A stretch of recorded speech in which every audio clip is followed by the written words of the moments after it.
Friends, मैं काजल कुमारी दी wonderful classes में आपका बहुत ही तहे दिलों से स्वागत करती हूँ।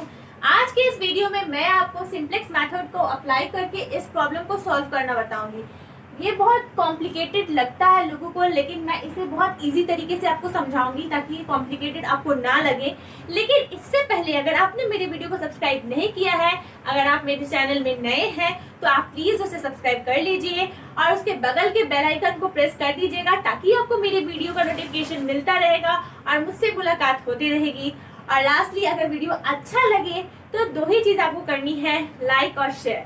ओके, तो अब चलते हैं, जानते हैं कैसे इस प्रॉब्लम को सिंप्लेक्स मेथड अप्लाई करके सॉल्व किया जाए। ओके, एलपीपी के प्रॉब्लम को ग्राफिकल मेथड और सिंप्लेक्स मेथड दोनों से सॉल्व किया जाता है, लेकिन सिंप्लेक्स मेथड तब अप्लाई किया जाता है जब वेरिएबल मोर देन 2 हो। यहाँ पे मोर देन 2 वेरिएबल्स हैं, that's why we are using simplex method. Even अगर 2 वेरिएबल होंगे वहां पे भी हम सिंप्लेक्स मेथड अप्लाई कर सकते हैं, और वैसे प्रॉब्लम को भी सिंप्लेक्स मेथड को यूज करके सॉल्व किया जा सकता है। ओके, लेकिन जहां मोर देन 2 वेरिएबल्स होते हैं वहां ग्राफिकल मेथड नहीं अप्लाई किया जाता है। ओके, ग्राफिकल मेथड नहीं अप्लाई उस वक्त हो सकता है, इसलिए यहाँ पे हम लोग सिंप्लेक्स मेथड का यूज करते हैं। मोर देन 2 वेरिएबल का जब केस होता है तो सिंप्लेक्स मेथड को एलपीपी के प्रॉब्लम में यूज किया जाता है। ओके, तो इस प्रॉब्लम को चला जाए, सॉल्व किया जाए। सबसे पहले इसको हम लोग स्टैंडर्ड फॉर्म में लिख लेते हैं। ओके, तो इसको हम लोग क्या करते हैं, स्टैंडर्ड फॉर्म में हम लोग लिख लेते हैं स्टैंडर्ड फॉर्म। ये मैक्सिमाइजेशन का केस है, सबसे पहले आप जान जाइए मैक्सिमाइजेशन का केस है। 3x1 5x2 plus 4x3 okay 2x1।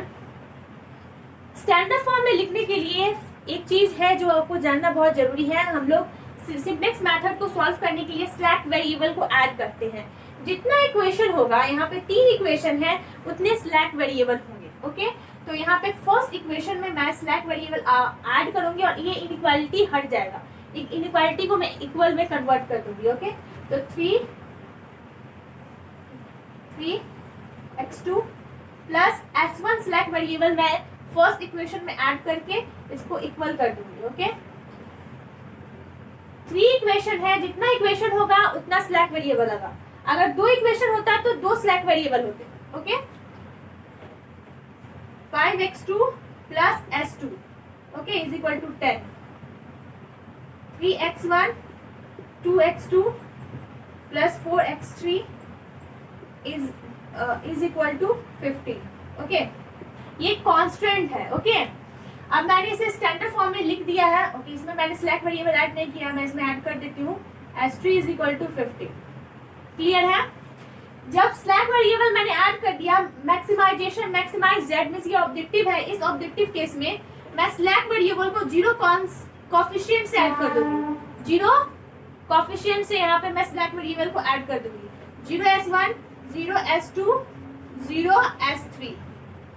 Clear है? 0 कोएफिशिएंट से, ये 0 कोएफिशिएंट है, वेरिएबल के आगे वाले को कोएफिशिएंट बोलते हैं। तो ये क्या है, 0 कोएफिशिएंट से मैं स्लैक वेरिएबल को इसमें ऐड कर दी। क्लियर है? ये मैक्सिमाइजेशन का केस है, इसमें इसका वर्किंग रूल है। वर्किंग रूल को जानना बहुत ही इंपॉर्टेंट हो जाता है। वर्किंग रूल थोड़ा बड़ा है, लेकिन मैं कोशिश करूंगी आपको वर्किंग रूल भी अच्छे से समझाऊं। तो इसका वर्किंग रूल क्या है, जब केस मैक्सिमाइजेशन का हो तो अगर केस मैक्सिमाइजेशन का हो तो cj minus zj less than equal to 0 होना चाहिए। क्लियर है? cj minus zj less than equal to 0 होना चाहिए। मतलब कि cj माइनस zj अगर नेगेटिव या 0 आ गया तो मेरा सॉल्यूशन वहीं पे आ जाएगा, मैं वहीं पे स्टॉप हो जाऊंगी मैक्सिमाइजेशन के केस में। ओके, और अगर मिनिमाइजेशन का केस हुआ, तो cj minus zj greater than equal to 0 होगा। cj माइनस zj अगर पॉजिटिव और 0 हुआ तो मैं वहां स्टॉप हो जाऊंगी, मेरा सॉल्यूशन वहीं आ जाएगा। क्योंकि ये मैक्सिमाइजेशन का केस है तो मेरा टारगेट है cj minus zj less than is equal to 0 आना चाहिए। ओके, मैं इस मैक्सिमाइजेशन के प्रॉब्लम को मिनिमाइजेशन से भी सॉल्व कर सकती हूँ। मैं इसे मिनिमाइजेशन में कन्वर्ट कर सकती हूँ। तो मिनिमाइजेशन में कन्वर्ट करने के लिए z माइनस ये जो इज इक्वल टू के बाद का जो इक्वेशन है उसको मैं इज इक्वल टू के इधर ला दूंगी और इज इक्वल टू के प्लस, अगर इधर प्लस है तो इधर माइनस हो जाएगा, तो -3x1 -5x2 -4x3 हो जाएगा इज इक्वल टू 0। अब ये जो केस होगा ना, ये मिनिमाइजेशन का केस होगा। ओके, तो ये आप पे डिपेंड करता है कि आप इसको मैक्सिमाइजेशन से सॉल्व करना चाहते हो या मिनिमाइजेशन से सॉल्व करना चाहते हो। मैं पहले मैक्सिमाइजेशन से सॉल्व करना बताऊंगी और मिनिमाइजेशन से भी अगर आप चाहते हो कमेंट में लिख देना, मैं मिनिमाइजेशन से भी सॉल्व कर सकती हूँ और आपको बता दूंगी। ओके, दोनों सेम ही होगा, बस मेरा टारगेट क्या होगा, CJ minus ZJ greater than equal to 0 होना चाहिए मिनिमाइजेशन के केस में, और ये मैक्सिमाइजेशन के केस में होना चाहिए, और ये मिनिमाइजेशन में। ओके, अब सिंप्लेक्स मेथड को सॉल्व करने के लिए क्या किया जाता है, initial simplex table first form किया जाता है। तो चलते हैं इनिशियल सिंप्लेक्स टेबल। ओके, अब मैं बताऊंगी कि इनिशियल सिंप्लेक्स टेबल में क्या क्या है। ओके, ये जो आपको बी दिख रहा है ये बेसिक वेरिएबल है, इसमें हम लोग जिस वेरिएबल को इंक्लूड किए हैं S1 S2 S3 select variable, उसको यहाँ पे हम लोग नोट डाउन करेंगे। ओके, तो S1 S2 S3 जिस वेरिएबल को हम लोगों ने ऐड किया है, S1 S2 S3 को हम लोगों ने ऐड किया है, इसलिए हम लोग यहाँ पे उस वेरिएबल को लिखेंगे जिसको हम लोगों ने ऐड किया है। क्लियर है? C B S1 S2 S3 जो ऑब्जेक्टिव फंक्शन में इसके कोफिशिएंट है 0 0 0, उसके कोफिशिएंट को हम लोग लिखेंगे। जो ऑब्जेक्टिव फंक्शन में स्लैक वेरिएबल है उसके कोफिशिएंट को लिखेंगे, ऑब्जेक्टिव फंक्शन के स्लैक वेरिएबल के कोफिशिएंट को नोट डाउन करेंगे। तो S1 का कोफिशिएंट 0 है, S2 का कोफिशिएंट 0 है, S3 का कोफिशिएंट 0 है। ओके, क्लियर है? ये XB है, ये जो इक्वेशन है, इस इक्वेशन के जो कांस्टेंट दिखाई दे रहे हैं 8 10 15, उसको यहाँ पे नोट डाउन करेंगे। तो फर्स्ट इक्वेशन का कांस्टेंट है 8 10 15। क्लियर है? देन ये x1 x2 x3 s1, इस बॉक्स में हम लोग x1 x2 x3 s1 s2 s3 जो ये इक्वेशन है उसके कोफिशिएंट लिखेंगे। ओके, तो पहले फर्स्ट इक्वेशन के कोफिशिएंट को नोट डाउन कर लेते हैं। x1 का कोफिशिएंट 2 है, x2 का कोफिशिएंट 3 है, s1 x3 यहाँ पे है नहीं तो ये 0 हो जाएगा। क्लियर है? s1 का कोफिशिएंट 1 है, s2 है नहीं तो 0 0। क्लियर है? s2, ओके, अब ये वाला s2 है तो इसके अब ये वाला इक्वेशन लिखेंगे, ये इक्वेशन हो गया। अब ये वाले इक्वेशन के कोफिशिएंट को लिखेंगे। ओके, क्योंकि हम लोग S2 इस इक्वेशन में ऐड किए हुए S2 सिलेक्ट वेरिएबल, तो इस रो के कॉरस्पॉन्डिंग रो में इस वेरिएबल के कॉरस्पॉन्डिंग रो में इस इक्वेशन के कोफिशिएंट लिखेंगे। ओके, तो x1 का कोफिशिएंट 2, x2 का कोफिशिएंट 5, x3 है नहीं तो 0 नोट डाउन करेंगे, s1 है नहीं 0, s2 का कोफिशिएंट 1 है, s3 है नहीं 0। क्लियर है? s3 के कॉरस्पॉन्डिंग रो में जिस इक्वेशन में S3 सिलेक्ट वेरिएबल ऐड की है उसके कोफिशिएंट को लिखेंगे। तो x1 का कोफिशिएंट 3 है, x2 का कोफिशिएंट 2 है, x3 का 4, s1 है नहीं, s1 का कोफिशिएंट 0, s2 0, s3 का कोफिशिएंट 1। क्लियर है? 1। ओके, देन ये आपको जो दिख रहा है मेन x/xb/xi, इसमें हम लोग xb/xi का रेशियो लेंगे। लेकिन एक चीज आप नोट डाउन कर लीजिए, जो xi होगा कभी भी xi आप 0 नहीं ले सकते हैं और ना ही नेगेटिव ले सकते हैं। इस चीज को आप ध्यान में रखिए। 0 अगर आएगा तो आप उसको सॉल्व, इसका इक्वेशन आप नहीं निकालिएगा। 0 और माइनस कभी भी xi नहीं हो सकता है। अगर आ रहा है तो आप वहाँ पे इक्वेशन नहीं निकालिए, आप वहाँ रेशियो नहीं निकालिएगा। ओके, सिर्फ डैश डैश करके छोड़ दीजिएगा। क्लियर है? अब CJ मैं निकाल लेती हूँ। CJ जो ऑब्जेक्टिव फंक्शन है, ऑब्जेक्टिव इक्वेशन है, ऑब्जेक्टिव, ये मेरा ऑब्जेक्टिव है, इसके कोफिशिएंट को मुझे यहाँ लिखना है। तो x1 का कोफिशिएंट 3, x2 का कोफिशिएंट 5, x3 का 4, s1 का 0, s2 का 0, s3 का 0। क्लियर है? जैसा कि मैंने बताया, क्योंकि ये मैक्सिमाइजेशन का केस है तो मेरा CJ minus ZJ less than equal to 0 होना चाहिए। मीन्स अगर CJ माइनस ZJ मेरा नेगेटिव या 0 आ रहा है तो मैं वहीं पे स्टॉप हो जाऊंगी, मेरा सॉल्यूशन वहीं पे आ जाएगा। क्लियर है? तो आप यहाँ पे जेड जे निकाल लीजिए। जेड जे कैसे निकलेगा, C B into X I, C B into X I Z J निकलता है। तो जेड जे निकाल लेते हैं इसका। तो 0 into two plus 0 into two plus 0 into three, तो क्या होगा 0। फिर x इस वाले के लिए 0 into three plus 0 into five plus 0 into two 0। तो सभी में 0 से मल्टीप्लाई करेंगे तो 0 आएगा। क्लियर है।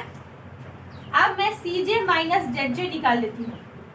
सी जे 3 है, माइनस 0 3, सी जे मेरा 5 है, माइनस 0 5, 4 माइनस 0 4, 0 0 0। तो आप देख सकती हो यहाँ पे ना नेगेटिव, यहाँ पे कोई नेगेटिव नहीं है लेकिन 0 है, लेकिन मुझे दो या तो दोनों चाहिए, नेगेटिव और 0। ओके, यहाँ पे पॉजिटिव आया है। तो अब मैं क्या करूंगी, अब मुझे आगे प्रोसीड करना होगा। इसके लिए मैं सी जे माइनस जेड जे में वो वैल्यू लूंगी जो मैक्सिमम है। तो मैक्सिमम वैल्यू ये है। इसके कॉरस्पॉन्डिंग कॉलम को मैं की कॉलम कहूंगी। ये जो कॉरस्पॉन्डिंग इसका जो कॉलम है इसको की कॉलम कहा जाएगा। Okay, that is the key column. ये जो कॉलम है ये की कॉलम हुए। क्लियर है। और इस की कॉलम में जो एलिमेंट है उसका रेशियो मैं एक्स बी से निकालूंगी। तो 8/3 2.6 आ जाएगा।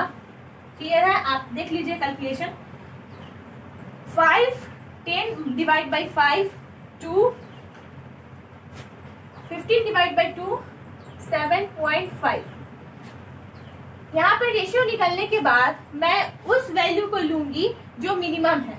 तो मिनिमम 2 है। ओके, और इस वैल्यू के कॉरस्पॉन्डिंग रो को मैं की रो कहूंगी। ओके, इस वैल्यू के कॉरस्पॉन्डिंग रो को की रो कहा जाता है। ये की रो हुआ। ओके, और इंटरसेक्शन ऑफ की कॉलम, ये की कॉलम है और की रो, की कॉलम और की रो के इंटरसेक्शन को की एलिमेंट कहा जाता है। तो ये है की एलिमेंट। सिंपलेक्स मेथड में की एलिमेंट को 1 किया जाता है। ओके, की एलिमेंट को 1, इसमें की एलिमेंट को मेरे को क्या करना है 1। तो 1 करने के लिए मुझे 5 को 5 से डिवाइड करना होगा। तो यहाँ पे मुझे 1 आ जाएगा। और ये की एलिमेंट अपने वाले रो के एलिमेंट और अपने नीचे वाले रो के एलिमेंट को क्या करता है 0 करता है। इसको मुझे 0 करना होगा। ये अपने आप को 1 करेगा और अपने ऊपर वाले रो के एलिमेंट और अपने नीचे वाले रो के एलिमेंट को 0 करेगा। तो इसको मैं मॉडिफाइड सिंपलेक्स टेबल में सॉल्व करके बताऊंगी। तो इसके लिए एक और टेबल बनेगा। तो चलते हैं, बनाते हैं। सिंपलेक्स टेबल बन चुका है। अब मैं क्या करूंगी, इसमें चेंजेस करूंगी, जो कि इस मैट्रिक्स में चेंजेस हो जाएगा। इसमें अगर की एलिमेंट को मैं 1 करूंगी और जो कि यहाँ पे आपको चेंजेस दिखाई देगी। ओके, तो इस की एलिमेंट को मुझे 1 करना है। और एक बात और, जो की रो के कॉरस्पॉन्डिंग वेरिएबल हैं और की कॉलम के कॉरस्पॉन्डिंग जो वेरिएबल हैं, तो ये वेरिएबल इस वेरिएबल को रिप्लेस कर देगा। तो यहाँ पे x2 आ जाएगा। क्लियर है, x2, और x2 का कोएफिशिएंट है 5। क्लियर है। अब मुझे की एलिमेंट को 1 करना होगा। तो की एलिमेंट को 1 करने के लिए मैं इस रो को, पूरे रो को मैं 5 से डिवाइड कर दूंगी। तो यहाँ पर 2 आ जाएगा, यहाँ पे 2/5, यहाँ पे 1, यहाँ पे 0, यहाँ पे 0, यहाँ पे 1/5 0। क्लियर है। अब इसके रिस्पेक्ट में मुझे इसमें चेंज करना है और इसमें चेंज करना है। इसके रिस्पेक्ट में मुझे इसमें चेंज करना है, ऊपर वाले रो में चेंज करना है और नीचे वाले रो में चेंज करना है। ये की एलिमेंट अपने ऊपर वाले रो के एलिमेंट को 0 करेगा और नीचे वाले रो के एलिमेंट को 0 करेगा। ओके, तो इसको 0 करने के लिए मैं इस रो के पूरे एलिमेंट को मैं एज इट इज यहाँ लिख दूंगी। 8 2 3 0 1 0 0। ये 3 को मुझे 0 करना है। 3 को मुझे क्या करना है 0 इसके रिस्पेक्ट में। तो इसके रिस्पेक्ट में मुझे 0 करना है। तो ये की एलिमेंट जिसको मैंने 1 किया है, इसको मैं 3 से मल्टीप्लाई कर दूंगी। तो मैं इस रो को, पूरे रो को 3 से मैं मल्टीप्लाई कर दूंगी। ओके, तो 3 2 जा 6, 6/5 3 3 0 0 3/5 0। क्लियर है।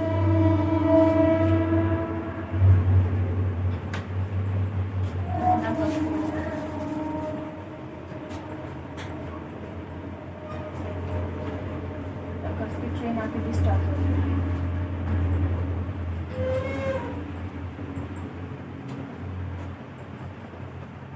तो ये मॉडिफाइड सिंप्लेक्स टेबल बन चुका है। अब मुझे क्या करना होगा, की एलिमेंट को रो चेंज करके 1 करना होगा। की एलिमेंट को मुझे 1 करना है। और एक बार चीज और आप ध्यान में रख लीजिएगा, जो की रो के कॉरस्पॉन्डिंग वेरिएबल है और की कॉलम के जो कॉरस्पॉन्डिंग वेरिएबल है, ये x2 s2 को रिप्लेस कर देगा। तो यहाँ पे x2 आ जाएगा और x2 का कोफिशिएंट क्या है 5। तो 5 को यहाँ नोट डाउन कर लेंगे। अब मुझे क्या करना है, इस की एलिमेंट को 1 करना होगा, तो मैं इस रो के सभी एलिमेंट को 5 से डिवाइड कर दूंगी। तो डिवाइड कीजिए, इसको 5 से डिवाइड कीजिएगा तो यहाँ पे 2 आएगा। 2/5 1 0 0 1/5 0। क्लियर है। अब मुझे इसके रिस्पेक्ट में ऊपर वाले रो के एलिमेंट और नीचे वाले रो के एलिमेंट में चेंजेस करनी होगी, क्योंकि आप जानते हैं कि की एलिमेंट अपने वाले रो के एलिमेंट अपने वाले ऊपर वाले रो के एलिमेंट और नीचे वाले रो के एलिमेंट को 0 करेगा। तो मुझे इसे 0 करना और मुझे इसे 0 करना है। तो मैं क्या करूंगी, ऊपर वाले रो के एलिमेंट को मैं एज इट इज लिख दूंगी 8 2 3 0 1 0 0। ओके, मैं इसे एज इट इज लिख दी और मुझे इसके रिस्पेक्ट में चेंज करना है और मुझे इस 3 को 0 बनाना है। तो इस 3 को 0 बनाने के लिए मुझे इस 1 को 3 से मल्टीप्लाई करना होगा। तो मैं इस रो के पूरे एलिमेंट को 3 से मल्टीप्लाई कर दूंगी। ओके, तो ये क्या हो जाएगा, 3 2 जा 6। ये क्या हो जाएगा 6/5। ये 3 0 0 3/5 0। अब मैं क्या करूंगी, सब्ट्रैक्ट कर दूंगी। सब्ट्रैक्ट कर दूंगी तो ये ऊपर वाला एलिमेंट क्या हो जाएगा 0। तो सब्ट्रैक्ट कर दूंगी तो ये आएगा 2, ये आएगा 4/5, ये 0 ये 0 ये 1 -3/5 0। क्लियर है। अब मैं इसको सॉल्व कर ली। अब मैं इसको यहाँ पे नोट डाउन कर दूंगी। यहाँ पे S1 और S2 एज इट इज रहेगा और इसका कोफिशिएंट एज इट इज रहेगा। चेंजेस इसमें हुआ है, XB में इस रो के XB X1 X2 X3 इसमें चेंजेस हुआ है। ओके, तो 2 4/5 0 0 1 -3/5 0। क्लियर है। सेम प्रोसेस मैं इसमें भी करूंगी। ओके, सेम प्रोसेस इसमें भी अप्लाई होगा।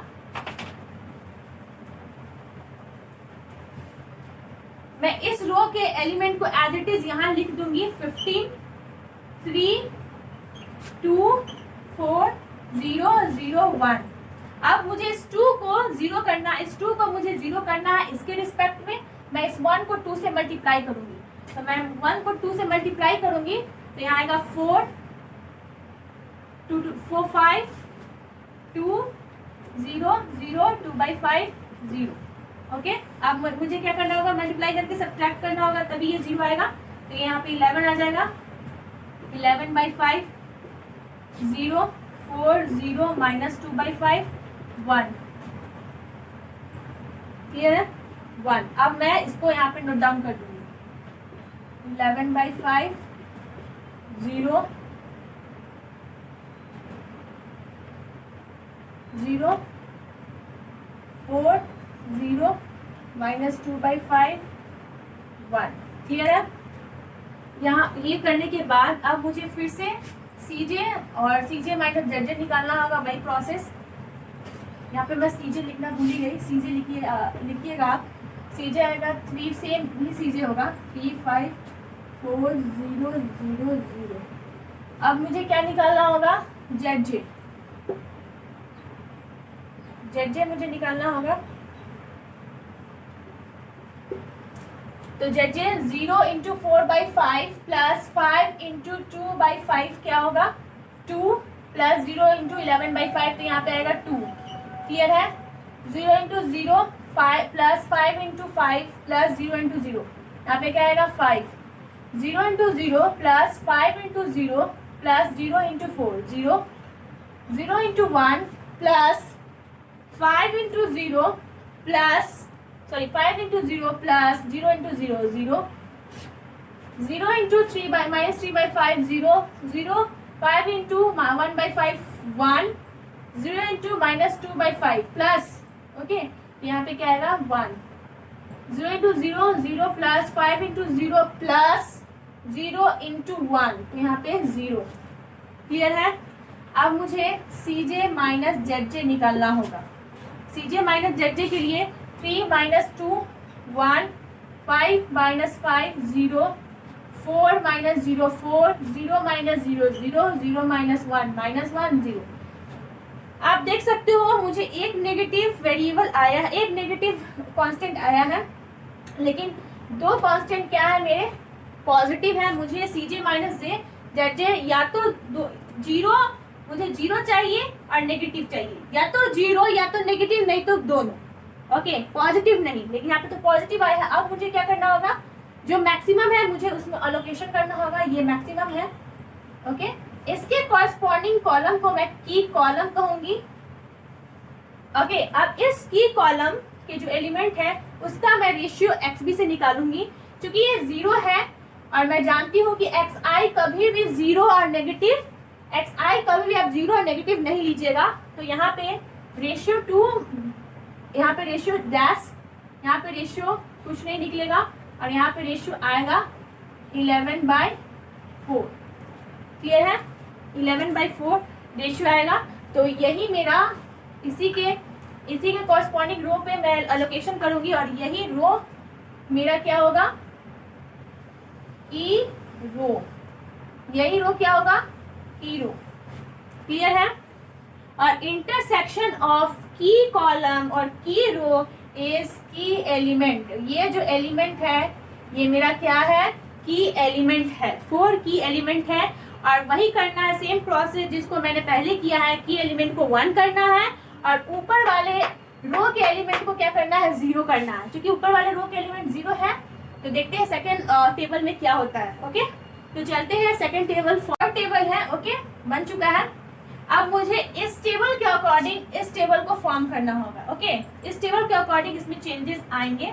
तो मुझे इसकी एलिमेंट को 1 करना होगा और one thing you have to remember it, जो की कॉलम के की रो के कॉरस्पॉन्डिंग वेरिएबल है, की कॉलम के कॉरस्पॉन्डिंग वेरिएबल से रिप्लेस हो जाएंगे। दैट मीन्स यहाँ पे x3 आ जाएगा और x3 का कोफिशिएंट 4 है, यहाँ पे 4 आ जाएगा और x2 का कोफिशिएंट मैंने लिखा था पहले, उसमें रिप्लेस हुआ था, तो यहाँ पे 5, S1 एज इट इज 0। यहाँ पे ये क्लियर है। अब मुझे क्या करना होगा, इसको 1 करना होगा, जिसके लिए मुझे इस रो के एलिमेंट को 4 से डिवाइड करना होगा। तो चलते डिवाइड करते हैं। तो यहाँ पे आ जाएगा 11/4, 44/5, 0, सॉरी 4 से मुझे डिवाइड करना होगा ना, मैं तो मल्टीप्लाई कर दूँ। 4 से मुझे डिवाइड करना होगा 11/20। क्लियर है?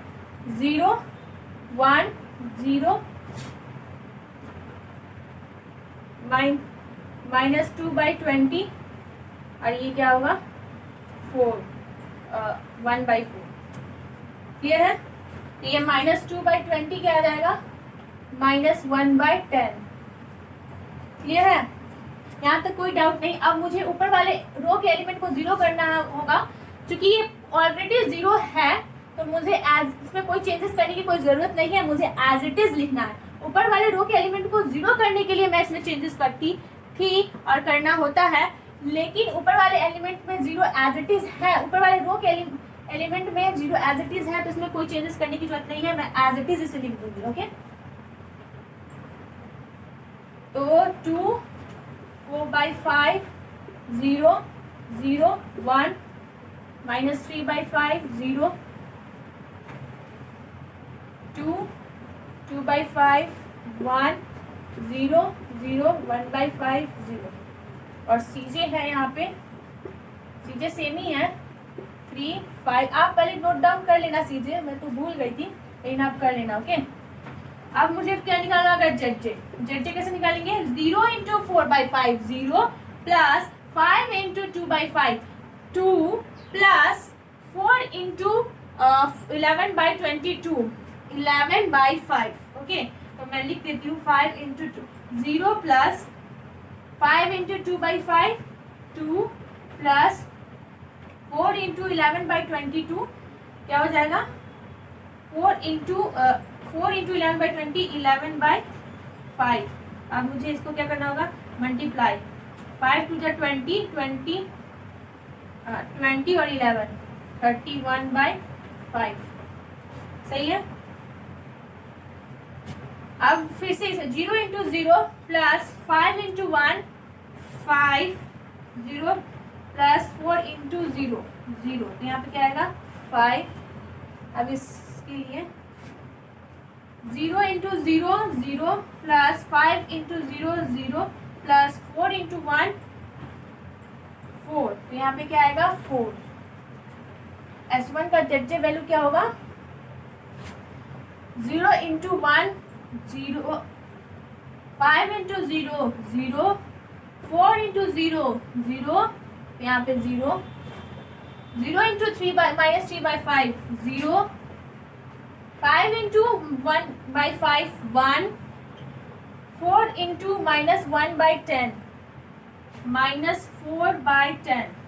तो ये क्या आएगा 10 माइनस 4/10। यहाँ पे 6/10 आएगा। तो 6/10 क्लियर है। 0 into 0 0 0 into 0 plus 5 into 0 0 plus 4 into 1/4 क्या आ जाएगा 1। ओके, अब मैं सी जे माइनस जेड जे का वैल्यू निकालूंगी, क्योंकि आप जानते हो अगर C J minus Z J less than is equal to 0 maximization में आ जाए, means C J minus Z J मेरा नेगेटिव या जीरो या नेगेटिव या जीरो या दोनों हो, तो मेरा सॉल्यूशन वहीं पे आ जाएगा। तो मैं देखती हूँ कि नेगेटिव है और जीरो है या नहीं। ओके, तो चलते चेक करते हैं। 3 माइनस 31/5 3 माइनस 31/5 15 और 15 को इससे कीजिएगा तो आपको आ जाएगा 6 1। यहाँ पे माइनस 16 क्लियर है। 5 minus 5 0 4 minus 4 0 0 minus 6 0 minus 6/10 6 minus 6/10 और ये -1। ओके, तो मेरा सी जे माइनस जेड जे नेगेटिव और 0 आया है, तो मीन्स मेरा सॉल्यूशन आ गया। अब मुझे टेबल बनाने की जरूरत नहीं है। तो अब मैं क्या करूँगी, तो मेरा x3 का वैल्यू क्या आया है 11/4, x2 का वैल्यू मेरा आया है 2, s1 का वैल्यू मेरा आया है 2, s3 का वैल्यू मेरा 0, s2 का वैल्यू 0, x1 का वैल्यू 0। x3 का वैल्यू 11/4, x2 का वैल्यू 2, s1 का वैल्यू 2, x3 मेरा 0, s3 मेरा 0, s2 0, x1 0। मीन्स ये वैल्यू मेरा आ गया। ओके, मेरा सॉल्यूशन यहीं पे स्टॉप। मेरे वेरिएबल्स के वैल्यूज निकल गए। अब मुझे आगे सॉल्व करने की ज़रूरत नहीं है। ओके, तो ये है सिंप्लेक्स मेथड, और इस तरीके से सिंप्लेक्स मेथड को अप्लाई करके प्रॉब्लम को सॉल्व किया जाता है। ओके, आई थिंक आपको अच्छे से समझ में आ गया होगा। फिर भी आपको लगता हो कि मैंने इसे कॉम्प्लिकेटेड कर दिया है, तो प्लीज़ आप मुझे बता दीजिए। I will try to make it easy. Okay.